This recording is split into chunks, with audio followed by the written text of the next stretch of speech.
దైవ సంతోషం కూడా పూర్ణ ఆరోగ్యం దయచేయండి. వారి కుమారునికి రక్షణ దయచేయమని ప్రార్థిస్తున్నాం తండ్రి. ఆమేన్ ఆమేన్.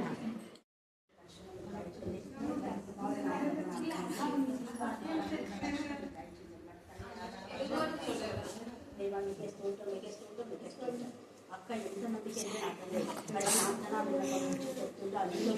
అనేక మంది నడిపించే పాత్ర ముఖ్యంగా చిన్న బిడ్డకు ఆరోగ్యం దయచేయండి. బిడ్డ ఆరోగ్యంగా ఉన్నప్పుడు తొందర చేయకుండా మీ బిడ్డకు దయచేయండి. కెళ్ళి ఎలాగ ఉందో ఈ చిన్న బిడ్డ కూడా నా తండ్రి మరి హైమాదికి ఎలాగైనా ఎత్తడం తొందర లేకుండా నా ప్రభా తనకు పీస్ ఆఫ్ మైండ్ కలుగ చేసేలా మీకు దయచేయమని బ్రహ్మరి వారు దయచేయమని నీ నామంలో నీ జ్ఞానాత్మక నిమిత్తం ఏ స్థానంలో ప్రార్థిస్తున్నాం తండ్రి. అమ్మాయి ఈరోజు మహిమకరంగా నా ప్రభా తల్లి ఆశ్చర్యంగా మీరు వాడుతున్నారు. దేవ వసంతను బట్టి నా ప్రభా పిల్లలందరి బట్టి మీరు స్థుతిస్తూ దేవికి పూర్ణ స్వస్థించండి. ఎమ్మెల్యేగా కనకరించండి. ఏ స్థానంలో ప్రార్థిస్తున్నాం తండ్రి. అమ్మాయి ప్రార్థిస్తున్నాం తండ్రి. మీ పైన దేవ ఆనుకొని హత్తుకొని జీవించడానికి మీకు దయచేస్తాం. దేవ అక్కకు మీరు ఇచ్చిన పూర్ణ ఆరోగ్యం పూర్ణ బలం పూర్ణ శక్తి మీరు దయచేస్తాం. ప్రతి ఆటంకం ప్రార్థిస్తున్నాం తండ్రి. ఆమేన్. ప్రార్థిస్తున్నాం. జ్ఞానం ఏందు, వయసు ఏందు, దేవుడు ఏందు, మనుషులు పెంపాలాగా మీకు దయచేయండి. మానవుని మీరు సేవించే బిడ్డగా ఉండడానికి ఉద్యోగంలో మీరు జ్ఞాపకం చేస్తున్నాను. నాలుగు దీవించండి. దేవారి ప్రతి అవసరం ఇచ్చిన వేసుకొని ప్రార్థిస్తున్నాం తండ్రి. ఆమేన్ ఆమేన్. దేవా ఇది నా ప్రభ నా తండ్రి మరి ఆ యొక్క మక్కల ఆదివారం రోజు చేయాలనో ఎప్పుడు చేయాలో మీరే మీ జ్ఞానాత్మకతను మాకు సహాయం చేయండి. గుడ్ ఫ్రైడేకి అయితే నా ప్రభ లలిత అప్పుతున్నారు. అందుకు నేను శృతిస్తూ దేవ నా ప్రభ అన్నమ్మ వాళ్ళ ఇంటి అందరిపైన మీరు జాగ్రత్త నష్టం పోయించాలి. అన్నమ్మని నిజంగా కరుణాకృతంలో దేవ ఈ బిడ్డను ఎవ్వరు ఎన్నిక చేయకపోయినా మీరు ఏర్పాటు చేసుకున్నారు. చక్కగా పాడి వాక్యం చెప్పగలిగితే ఎంత సూచన పడతారు. ఆ ఇల్లుకు కొత్తలను చూడటం దయచేసి వేసుకుని ప్రార్థిస్తున్నాం తండ్రి. ఆమేన్ ఆమేన్. ఆయనను మొత్తబడిన వాణిగాను దేవుని వలన గాయపడిన వాణిగాను శ్రమనదిన వాణిగాను మనం అతన్ని ఎంచుకుంది. మన అతిక్రమ క్రియలను బట్టి అతడు గాయపరచబడను. మన దోషములను బట్టి నలగొట్టబడను. మన సమానాత్మకమైన శిక్ష అతని మీద పడను. అతను పొందిన దెబ్బల చేత మనకు స్వస్థత వచ్చింది. ఖచ్చితంగా నేను స్వస్థిస్తాను. నువ్వు ఏమైనా 24 గంటలు వేస్ట్ రక్తమే వేస్ట్ రక్తం ఇదే మాట అనుకోండి. ఇంకా వేరే ఆప్షన్ వద్దు, దిగులొద్దు, చింతొద్దు, ఏమో దిగుతుంది. ఎక్కువ వేస్ట్ రక్తం 24 గంటలు చూడాలి.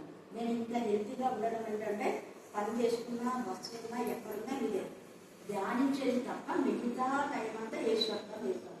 అంటే ఇన్ని అద్భుతాల కారణం ఏంటంటే ఆయన రక్తం. అందుకే నిశ్చయంగా ఆయన మన లోకం నిశ్చయంగా బాగా వేసినంత వేసే సిల్వలో ఉంది. కాబట్టి నీ నాలుగు కూడా తాకి ఆలోచన ఇచ్చింది ఆయనే కదా. కాబట్టి జీవవాయువు ఇచ్చిన దేవుడు ఆయన ఖచ్చితంగా ఇస్తాడు.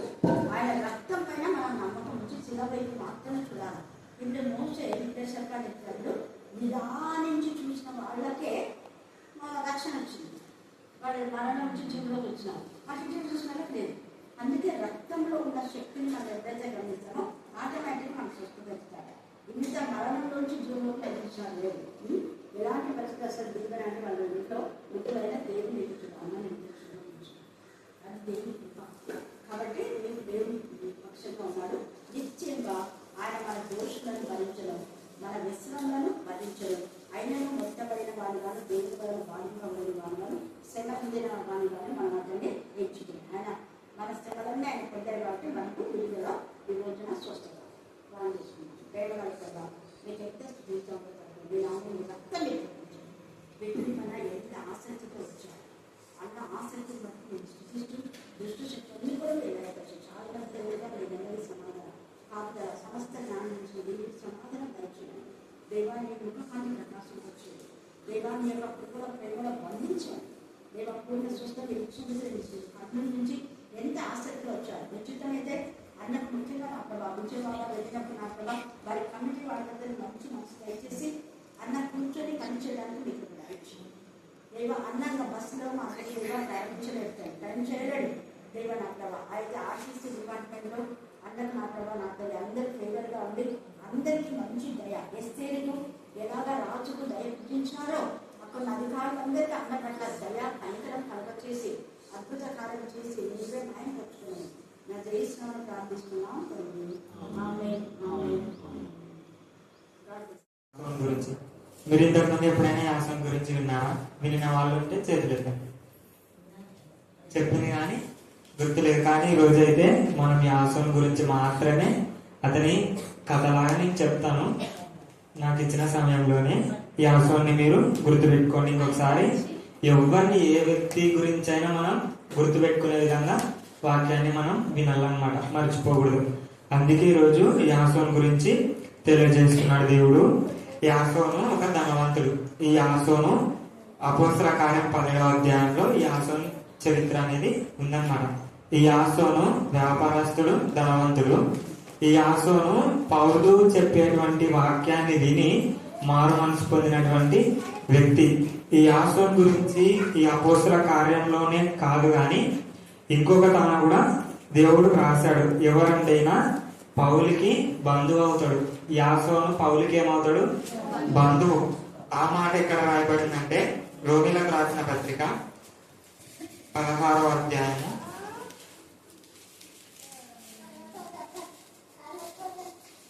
21వ వచనం చదవండి. నా జత పని వాడగు తిమోతి, నా బంధువులకు లూకియా, యాసోను, సోసిపత్రు. ఇక్కడ చూస్తున్నాం కదా, నా జత పని వాడగు తిమోతి. తిమోతి ఎవరు అంటే పౌలు యొక్క జత పని పరిచయం చేసేటువంటి కుమారుడు. తర్వాత అక్కడే అంటున్నాడు నా బంధువులకు లూకియా. లూకియా తర్వాత ఎవరు? యాసోను. యాసోను ఎవరని రాయబడిందంటే పౌలుకి బంధువు అన్నమాట. ఈయన ఒక ధనవంతుడు. యాసోను అని పేరుకి అర్థం ఏంటంటే బాగు చేయవాడు లేదా స్వస్థపరచువాడు అని యాసోను యొక్క పేరుకు అర్థం. అదే విధంగా యేసు ప్రభు కూడా మనల్ని స్వస్థపరిచినాడు, బాగుపరిచినాడు, మన అందరి మీద ఆయన కనికరం ఇచ్చినాడు.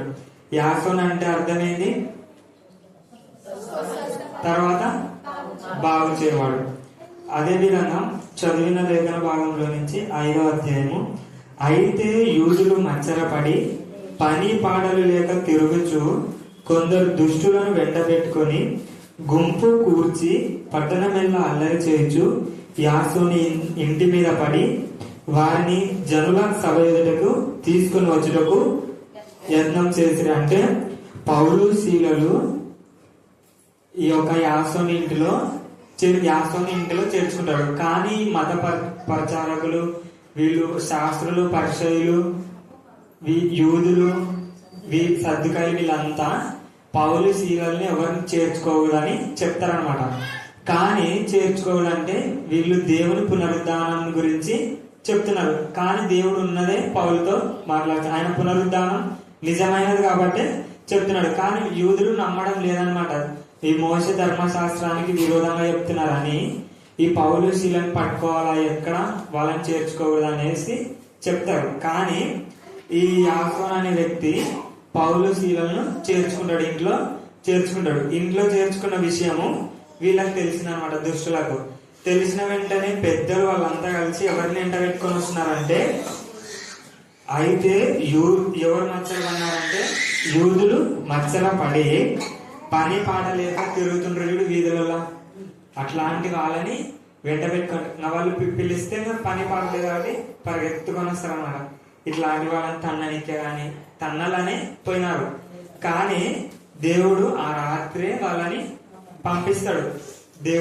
దేవుని ఆత్మ అనేది ఆ విధంగా ఉంటుంది. ఎప్పుడు మనల్ని అపవాదికి చిక్కనేయడం మన వీరి ఆలోచనలను పట్టి వీళ్ళు వస్తారు ఖచ్చితంగా అనేసి ఆ రోజంతా ఆతిథ్యం ఇచ్చినాడు. పౌలిసీలకు యాసోను ఇచ్చినాడు.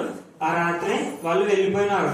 వెళ్ళిపోయింటే పగడికి ఎట్లా దుష్టుడు ఎట్లా విన్నాడో విని యూదులు అక్కడ ఉండేటువంటి పని పాట లేక తిరిగేటువంటి వ్యక్తులు పోయి యాసోను ఇంట్లో పౌలిసీలను చేర్చుకున్నాడంట. పోయి వెతుకుదాం పండి అనేసి వస్తారనమాట. వస్తే పని పాట లేక తిరుగు కొందరు దుష్టులను దుష్టులు కూడా అక్కడ జమైనారనమాట. గుంపు కూర్చి పట్టణం అంతా పౌలిసీలని చేర్చుకున్నాడా కానీ పట్టణం అంతా అల్లరి చెప్తున్నారు అనమాట. తెలిసిన వాళ్ళకి తెలియని వాళ్ళకి ఇక్కడ పోతున్నాం పౌలిసీలని యాసోను చేస్తున్నాడంట అనేసి. ఈయన ఒక వ్యాపారస్తుడు కదా, ఆయన వ్యాపారం కూడా చెడగొట్టాలనేసి ఇట్లా మన ఆజ్ఞకు వ్యతిరేకం చేసినాడు కాబట్టి ఆయన వ్యాపారాన్ని దెబ్బతీయాలనే ఉద్దేశంతో కూడా పట్టణం అంతా అల్లరి చేస్తున్నారు అనమాట. యాసోను ఇంటి మీద పడి వారిని జనుల సభ ఎదుటకు తీసుకుని వచ్చుటకు యత్నం చేశారు. అయితే వారు కనపడనందున యాసోనును కొందరు సహోదరులను ఆ పట్టణపు అధికారుల యొద్దకు యాసోన్ని ఎట్లా తీసుకుపోయినారట? ఈడ్చుకొని పోయినారట. కనీసము మర్యాదతో కూడా ఆయనని తీసుకొని పోయినట్టు లేదు. మామూలుగా ఒకవేళ ఈడ్చుకొని పోయినారంటే ఎట్లా ఈడ్చుకొని పోయినారంటే ఫస్ట్ అంగి పట్టుకొని ఇగ్గిండ్రు. ఇగ్గినప్పుడు కింద పడిపోయినాడు. కింద పడిపోయిన తర్వాత లేవడానికి కూడా సమయం ఇచ్చలేరనమాట. కింద పడిన వెంటనే అట్లే ఈడ్చుకొని పోయినాడంట. ఎంత మనమైతే ఈడ్చుకొని పోతే ఊరుకుంటామా? ఎన్ని మాటలు అంటాం. కానీ ఆయన ఏ తప్పు చేయలేదు, కానీ ఒక్క మాట కూడా ఆయన పలకలేదు. అదేవిధంగా ఈడ్చుకొని పోయి భూలోకమును తలక్రిందులు చేసిన వీరు ఇక్కడికి కూడా వచ్చి ఉన్నారు. యాసోను వీరిని చేర్చుకొని ఉన్నాడు. వీరందరూ యేసు అను వేరొక రాజున్నాడని చెప్పి కైసరు చట్టములకు విరోధంగా నడుచుకుని వారు అని కేకలు వేసిరి. ఆ రోజు కూడా యేసు ప్రభు దేవుని రాజ్యం గురించి ప్రకటిస్తుంటే మోసే ధర్మశాస్త్రమును విరోధంగా చెప్తున్నాడని అక్కడ అందరు సర్దుకాయలు పరిచయులు వీళ్ళంతా దేవునికి విరోధులు, అంటే దేవుని సంబంధులే వీళ్ళు కూడా. వాళ్ళు కూడా బంట్రాజులు కేకలేసినారు. ఏమనేసి అంటే బరబ్బను విడుదల చేయాల, యేసుని సిలువ వేయాలనేసి కేకలు వేసినారు. ఆ రోజు వారి కేకలు గెలిచినాయి. కానీ ఇక్కడ కూడా వీళ్ళు కేకలు వేస్తున్నారు అనమాట. ఈ మాటలు వినుచున్న జన సమూహమును పట్టణపు అధికారులను కలవడపడినారంటే ఆయన బాధ దెబ్బలు చూసి. ఈ యాసోను గురించి దేవుడు మనకు బయలుపరుస్తున్నాడు. ఎందుకు ఈయనకి ఇన్ని శ్రమలు వచ్చినాయంటే దేవుని బిడ్డలను చేర్చుకొనడం ద్వారానే ఇన్ని దెబ్బలు వచ్చినాయి. ఈ క్రమంలో యాసోను ఏమేం కోల్పోయినాడంటే తన ఇంట్లో పడినారంటే సామాన్లు మొత్తం ఎట్లా అంటే ఇట్లా పడేసిండ్రేమో. అదే విధంగా ఆయన దేహం అంటే ఈడ్చుకొని పోయినారు కాబట్టి ఆయన దేహం కూడా నష్టపోయింది. తర్వాత తన ఆస్తి కూడా, ఆయన ఆస్తిపరుడు, ధనవంతుడు, వ్యాపారస్తుడు. కానీ యాసోను అసలు భయపడలేదు. ఒకవేళ ఈ పెద్దలకు నేను విరోధంగా చేస్తున్నా కదా, వీళ్ళని చేర్చుకుంటున్నా కదా, చేర్చుకుంటే నా వ్యాపారానికి ఏమన్నా అక్కడ తీసుకోవద్దని, ఆయన దగ్గర కొనుక్కోవద్దని అనేసి వీళ్ళందరికి దండోర వేసి చెప్తారేమో అని కూడా ఆయన అనుకోలేదు. దేవునికి, దేవుని బిడ్డలకు విధేయత చూపినట్టుగా ఇక్కడ ఉంది. యాసోను జీవితం లాగా కూడా మనమందరం కూడా దేవునికి సహకరించాలా, దేవుని పరిచర్యకు సహకరించాలా. ఎందుకంటే దేవుని నిమిత్తం మనం ఏం చేసినా కూడా దేవుడు మరలా మనకి ఇస్తాడు. కరువు అయినా, శ్రమ అయినా, ఉపద్రవమైన, హింస అయినా, బాధ అయినా అన్నిటినీ మనం అనుభవించాలి. ఎన్ని రోజులు అంటే ఇక్కడ మాత్రమే. దేవుణ్ణి పొడిచిన వారు కూడా అక్కడ చూస్తారు. అప్పుడు వారు పశ్చాత్తాపడినా కూడా వేస్ట్. కానీ మనకైతే ఇలాంటి శ్రమలు రాలేదు. కానీ మనం దేవుని పరిచర్యలో సహకరించాలి. కొన్ని మాటలే మనల్ని అన్ని ఉండొచ్చు. ఆ మాటల్ని కూడా దేవునికి అప్పయపాల. వాటిని బట్టి మనం వెనుకడగేయకూడదు, తృణీకారంగా మనము ఎంచబడకూడదు. మనం దేవుణ్ణి ఎన్నుకున్నప్పుడు ఎన్నో శ్రమలు వస్తాయి. పౌలు ఒకప్పుడు స్టెఫెన్ని మరణానికి సమ్మతించినాడు, తర్వాత ఎన్ని శ్రమలు అనుభవించినాడు కదా. అందుకే దేవుడు మనం చేసినవి కూడా మనం ఇక్కడ అనుభవించాల. కాబట్టి ఇక్కడ ఎవరి కోసం అనుభవించినాడు యాసోన్ అంటే దేవుని పిల్లల కోసం. దేవుని ఆతిథ్యం ఇచ్చిన గృహాలు ఎప్పటికీ తక్కువ చేయడు దేవుడు. దేవుని పిల్లలకు కానీ, దేవుని నమ్ముకున్న వాళ్ళకి కానీ ఆతిథ్యం కానీ వారి కోసం చేసింది ఏదైనా కానీ, నా పేరట గిన్నెడు నీళ్లు ఇచ్చినను మీరు నిత్యంగా మీ ఫలంను అనుభవించగలని దేవుడు సెలవు. ఎప్పుడు ఎవరికి రుణస్తులు కాదు. అదే విధంగా యాసోను గురించి కూడా దేవుడు ఎంత చక్కగా రాశాడు. మీరు యాసోను ఎప్పుడు మర్చిపోకూడదు. యాసోను గృహం ఆతిథ్యం ఇచ్చింది. యాసోను తన దేహాన్ని బాధ కప్పచెప్పుకున్నాడు. ఎంత నలిగిపోయింది అసలు. ఈడ్చుకొని పోతే అసలు ఎంత బాధ అనుభవిస్తాం కదా. మనమైతే చిన్న దెబ్బలకి, మాటలకే మనం బాధపడతాం. అదే విధంగా ఈయన ఎవరంటే క్రీస్తు యొక్క బహిరంగ సాక్షి. అంత మందిలో దేవుణ్ణి ఒప్పుకున్నాడు. 10 మందిలో కూడా దేవుణ్ణి ఒప్పుకున్నాడు. కాబట్టి యాసోను లాగా మనం ఉండాల. యాసోను లాగా ఆతిథ్యం ఇచ్చింది గృహం ఎవరంటే మార్త మరియ గృహం కూడా దేవునికి ఆతిథ్యం ఇచ్చింది. ఆయనను చేర్చుకున్నారు. అదే విధంగా లూదియా కూడా, కొర్నేలి, రాహాబు వాళ్ళు కూడా ఆ రోజు వచ్చి చూస్తారు కదా, దేవుడు తప్పిస్తాడు అనమాట. ఎంత ధైర్యం చేసినారు కదా స్త్రీలు చేసినారు, ఇక్కడ యాసోను కూడా చేసినాడు. అదే విధంగా మనం కూడా ఇలాంటి పరిచర్యకు మనం సహకరించాలి. లోకానుసారమైన పరిచర్య కాదు. ఎందుకంటే ఇప్పుడు అంతా అంటే అబద్ధ ప్రవక్తలు అంత్యకాలంలో వస్తారని చెప్పినారు కదా, ఎక్కువ శాతం వీళ్ళే బయలుదేరినారనమాట. అదే విధంగా 10వ వచనంలో వస్తే, వెంటనే సహోదరులు రాత్రి వేళ పౌలును శీలను బెరయకు పంపించారు. వెంటనే చూడు, వాళ్ళు దేవుని ఆత్మ వాళ్ళను ఆ విధంగా నడిపించింది అనమాట. వాళ్ళైతే మాత్రం పోయేవారు కాదు. దేవుని ఆత్మ వాళ్ళని తప్పించింది కాబట్టి వాళ్ళు తప్పింపబడినారు. లేదంటే పొద్దున వాళ్ళని ఏం చేసేవారు ఈ మత వాళ్ళనమాట. తర్వాత వస్తే, వారు వచ్చి యూదుల సమాజ మందిరంలో ప్రవేశించిరి. వీరు తెసలోనికలో ఉన్న వారి కంటే గనులై ఉండిరి కనుక ఆసక్తితో వాక్యమును అంగీకరించి పౌలు శీలను చెప్పిన సంగతులు అలా ఉన్నవో లేవో అనుదినమును లేఖనములు పరిశోధించచ్చు వచ్చేది. మనం కూడా టీచర్ చెప్తుంటది, నిజమే చెప్తుంటది, కానీ ఆ విధంగా ఉన్నాయో లేదో కూడా మనం తెలుసుకోవాలా. టీచర్ ఒక్కొక్కసారి మనకు చదవండి అనేసి కొన్ని ఇంటికి చెప్తుంటది, అవి కూడా మనం చదవాలి. అప్పుడు టీచర్ చెప్పినది దేవుడు మళ్ళా మనతో కూడా కొత్తగా మాట్లాడతాడు అన్నమాట. వీళ్ళైతే పౌలు శీలలు ప్రకటించినవి అలా ఉండేవో లేదో ఒక్కరోజు కాదు పరిశోధన, ప్రతిరోజు పరిశోధిస్తున్నారు అనమాట. ఆ విధంగా కూడా మనం ఉండాలా, ఈ ఆశ్రమం లాగా మనం ఉండాలని దేవుడికి చిన్న వాక్యాన్ని దేవుడు దీవించి ఆశ్రయించినారు.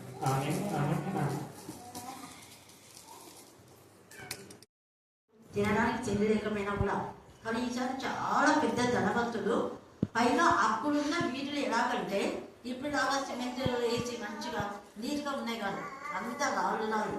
ఆ రాళ్ళు వేసే కూడా అంతే కదా, ఆయన ఈడ్చుకుంటూ పోతే కాళ్ళంతా రక్తసిక్తమైనది. ఈ యొక్క యాసనం కూడా అప్పుడు ప్యాంట్లు ఇవన్నీ వేసుకుంటున్నారు కాదు, ఇంత జిబ్బాలాగా అనమాట. అప్పుడు అంతా ఇదే ఉంటుంది. అది పెద్ద జలసరిగా ఉంటే కూడా ఇద్దాము. ఇంకా మోకాళ్ళంతా రక్తముతో ఆయన చేతులు ఈడ్చుకుని పోయి, సేమ్ ఇదే పరిస్థితిలో లుదియాది బాగా చుట్టూ. ఆమె పౌరు దగ్గర నుంచి కొన్ని చర్మపు కాయలు తీసుకొచ్చి శిష్యులకు ఇవ్వాలని తెస్తూ ఉంటుంది.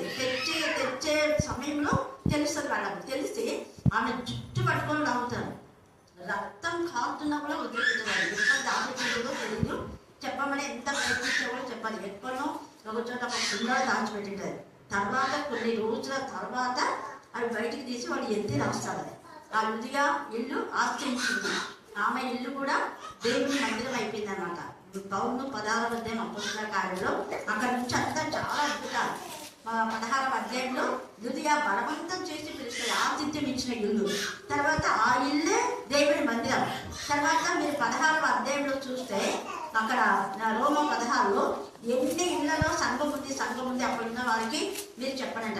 ఈ యాసోను ఎవరంటే వాళ్ళ అక్క సంబంధమైన బంధువు. వాళ్ళ అక్క కొడుకు పౌలును కూడా కాపాడతాడు.